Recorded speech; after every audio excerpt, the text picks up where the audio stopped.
नमस्कार दोस्तों, कैसे हैं आप सभी। आज की कहानी का शीर्षक है स्नेह के सूत्र। रिया का फोन आने से संध्या का मन और भी क्षुब्ध हो उठा। क्या समझते हैं ये बच्चे स्वयं को? ये जो कहेंगे, जैसा कहेंगे हम करने को बाध्य होंगे। मानो हम लोग हार मास का शरीर ना होकर कोई मशीन मात्र हो जिसका काम बस बच्चों का हुक्म बजाना हो। नहीं नहीं, वह रिया के मायके हरगिज नहीं जाएगी। रिया को उसकी भावनाओं की तनिक भी फिक्र होती तो घर में तनाव का माहौल न रखती। आखिर ऐसा क्या कह दिया था उसने जो वह इतने दिनों से मुंह फुलाए घूम रही है। अकेले रिया का दोष नहीं है, रजत भी उसी का साथ दे रहा है। उसे भी कहाँ फिक्र है अपने माता पिता की।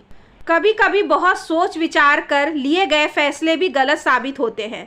नवीन के रिटायरमेंट पर रजत व ऋचा दिल्ली आए थे। उस समय दोनों ने अपनत्व भरे शब्दों में कहा था, माँ पापा, अब हम आपको अकेले नहीं रहने देंगे, आपको हमारे साथ पूना रहना होगा। नवीन हंसे थे, मैं रिटायर भले ही हो गया हूँ पर अभी बूढ़ा नहीं हुआ हूँ। पापा, हमें आपकी चिंता रहती है। अब आप फ्री हैं, आराम से पूना सेटल हो सकते हैं। संध्या व नवीन काफ़ी दिनों तक सोच विचार करते रहे थे। नवीन का दिल्ली में अच्छा फ्रेंड सर्कल था। एक दिन तो हमें बच्चों के पास जाकर रहना ही पड़ेगा, तो क्यों ना अभी जाए। अभी वे हमें बुला रहे हैं। कल को उम्र बढ़ने पर शरीर अशक्त हो गया और बच्चों ने नहीं बुलाया, तब क्या करेंगे। संध्या की बात से नवीन सहमत हो गए। पुणे पहुंचकर उन्हें सुकून मिला। रजत और ऋचा उनका ध्यान रखते थे। संध्या को लगा उनका बुढ़ापा आराम से कट जाएगा, पर कुछ माह ही बीते होंगे कि कुछ बातें उन्हें बुरी तरह से खटकने लगी। ऋचा व रजत की अपनी ही दुनिया थी। दोस्तों के यहाँ खूब आना जाना होता। ऋचा का मायका कुछ ही दूरी पर था। घर में उसकी मम्मी मीना व छोटी बहन अनु थे। पापा को 2 वर्ष पूर्व स्वर्गवास हो गया था। उनकी जगह पर मीना को बैंक में नौकरी मिल गई थी। घर में कोई पुरुष मेंबर ना होने के कारण मीना अपने हर काम में रजत की राय लेती। अनु भी अपने जीजू के साथ खुली हुई थी। यह सब देखकर संध्या और नवीन मन ही मन कूटते। नवीन अक्सर कहते, पहले ये लोग जैसे भी रहते हो, कम से कम हमारी उपस्थिति में तो इन्हें अपना रवैया बदलना चाहिए। उस दिन तो हद ही हो गई। संध्या को सुबह से बुखार व सिरदर्द था। शाम को रजत ऑफिस से लौटा तो अपने साथ मीना को भी लेता आया।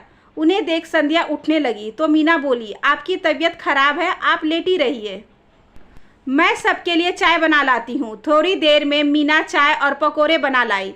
पकोड़े देख रजत चहका, अरे वाह, आपको कैसे पता मेरे पकोड़े खाने की इच्छा हो रही थी। बच्चों के दिल की बात हम माएँ नहीं समझेंगी तो कौन समझेगा। क्यों संध्या जी? मीना ने संध्या की ओर देख मुस्कुरा कर कहा। संध्या ने बेमन से गर्दन हिला दी। तभी ऋचा और अनु भी आ गए। पकोड़े देख अनु ने फरमाइश की, जीजू पकोड़े के साथ जलेबी का कॉम्बिनेशन कैसा रहेगा। अभी लो। रजत लपकता हुआ मार्केट गया और जलेबी ले आया। रात में सबको गर्म खाना खिलाकर मीना और अनु अपने घर चले गए तो संध्या नवीन से बोली, माँ बेटी को बिल्कुल शर्म नहीं है, लगता ही नहीं अपने दामाद के घर बैठी है।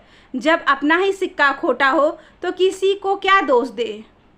देखा नहीं इन लोगों के आने पर रजत भी कितना प्रसन्न रहता है। मेरा ख्याल है हमें रजत को बताना चाहिए कि इस तरह रोज का आना जाना हमें पसंद नहीं है। सोच लो, कहीं वह बुरा ना मान जाए। नवीन ने आशंका जताई। मानने दो, जब हमें यहाँ बुलाया है तो हमारी इच्छाओं का भी ध्यान रखना चाहिए। अगली सुबह अनु खाने का टिफिन लेकर आई तो संध्या बोली, अब मैं बिल्कुल ठीक हूँ। मम्मी से कहना शाम का भोजन बनाने की तकलीफ ना करें। एक दिन मौका देख उसने रजत से कहा, तुम्हारी दीदी का फ़ोन आया था, वह हमें अहमदाबाद बुला रही हैं, किंतु मैंने इनकार कर दिया। मम्मी, कुछ दिनों के लिए चली जाइए, आपको चेंज मिल जाएगा। 6 माह पूर्व हम उसके पास गए थे, इतनी जल्दी जाने के क्या तुक है। ऋचा उसका व्यंग समझ गई। वह तुनक कर बोली, माँ मैं समझ गई हूँ, आपका इशारा किस और है। रजत, मैंने तुमसे कहा था ना कि माँ को मम्मी और अनु का यहाँ आना पसंद नहीं है। अब तुम स्वयं देख लो। रजत खामोश रहा। ऋचा बोली, माँ मैंने रजत से शादी से पहले ही कह दिया था कि मैं सदैव अपनी मम्मी और बहन का ध्यान रखूंगी। जिस तरह आप लोगों के प्रति हमारा फर्ज है, उसी तरह उन दोनों की देखभाल करना भी हमारा दायित्व है। ऋचा गुस्से में कमरे से बाहर चली गई। रजत भी उसके पीछे पीछे चल दिया। उस दिन से घर में तनाव रहने लगा। ऋचा का अपने घर वालों के साथ आना जाना तो कम नहीं हुआ। हाँ, संध्या व नवीन के प्रति उसके व्यवहार में बदलाव अवश्य आ गया। पहले मीना और अनु घर पर आते तो ऋचा कहती कि सब लोग इकट्ठे बैठे, हंसे बोले, खाए पिए, लेकिन अब उसने ऐसा प्रयास छोड़ दिया था। एक दिन संध्या ने नवीन से कहा, इससे तो हम दिल्ली में रहते तो अच्छा होता। नवीन झुंझला उठे। अक्सर इंसान भविष्य की चिंता में अपना वर्तमान भी बिगाड़ लेता है। यही तुमने किया है। मैंने तुमसे कहा था कि अपना शहर छोड़ना ठीक नहीं है। बच्चों के पास कुछ दिन रहो, उसी में इज्जत है।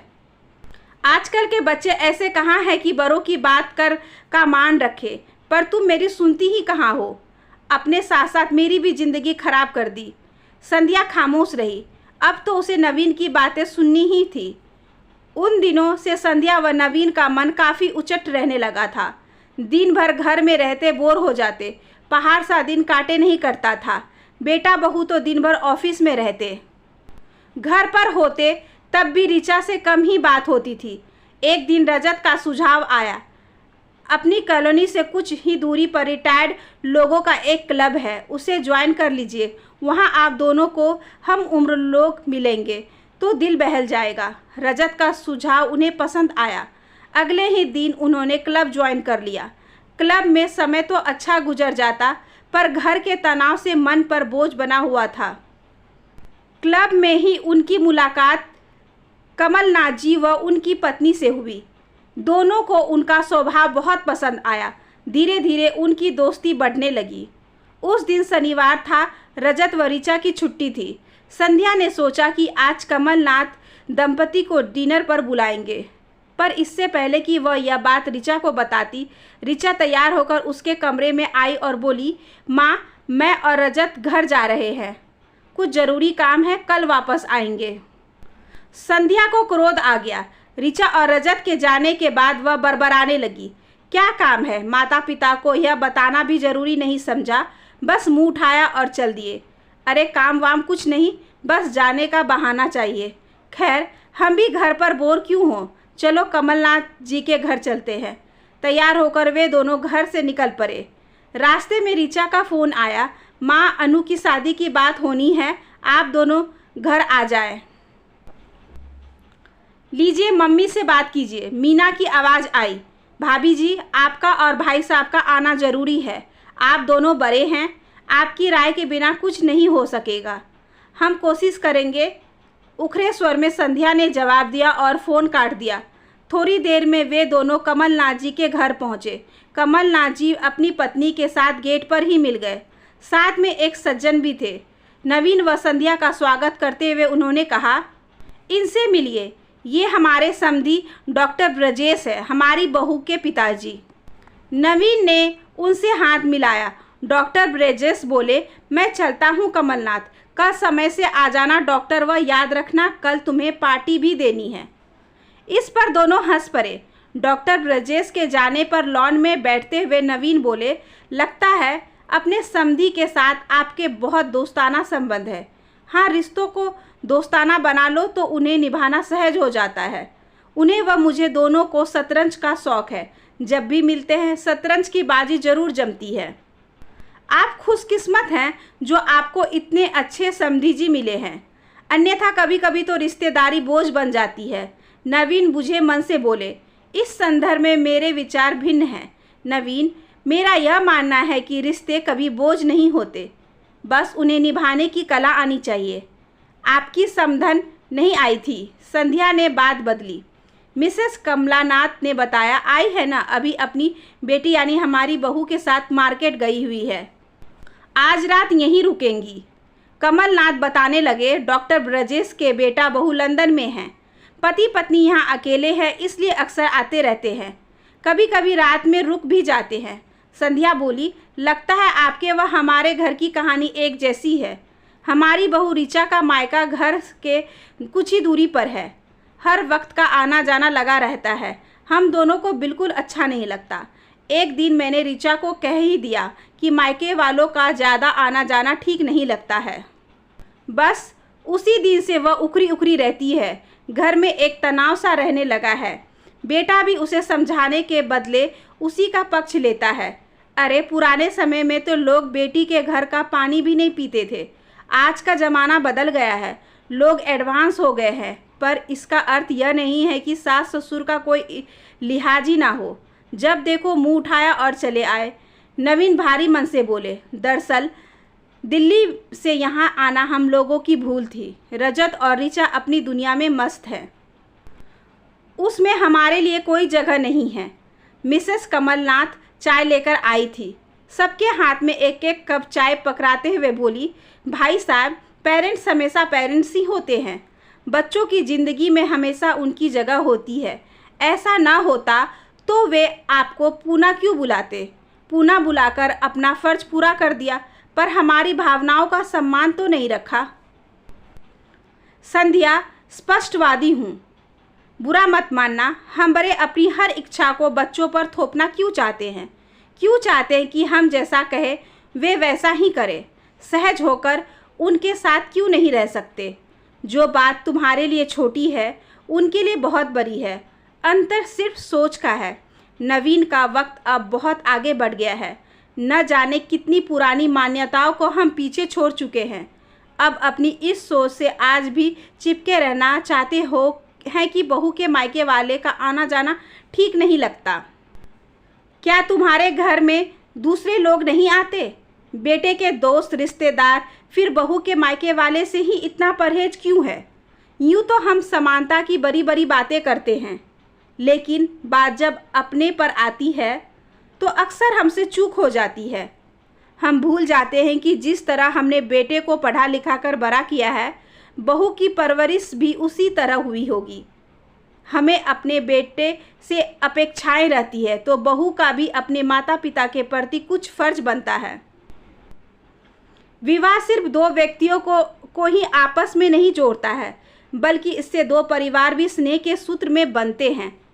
हमारे बेटे की जब शादी हुई तो तब हम दोनों ने सोच लिया था कि बहू के साथ साथ हम उसके परिवार को भी खुले मन से स्वीकारेंगे।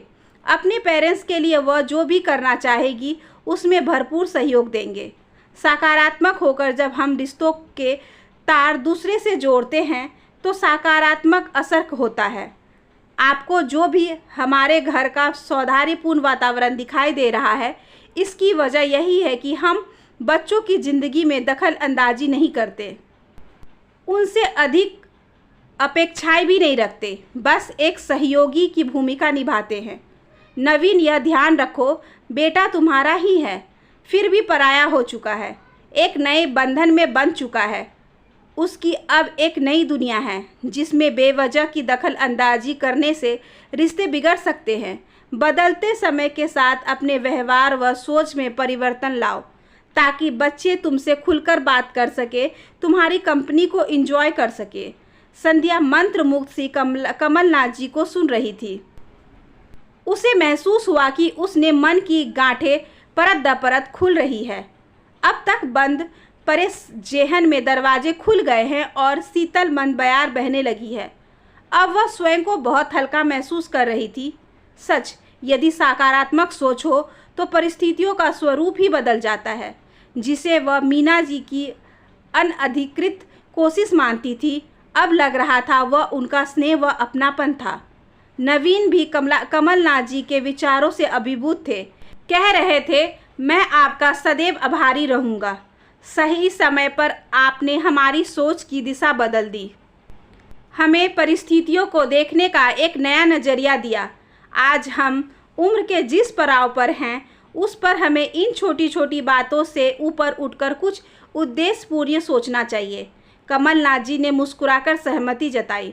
संध्या बोली, अब हमें चलना चाहिए। ऋचा व उसकी मम्मी हमारी प्रतीक्षा कर रही होंगी।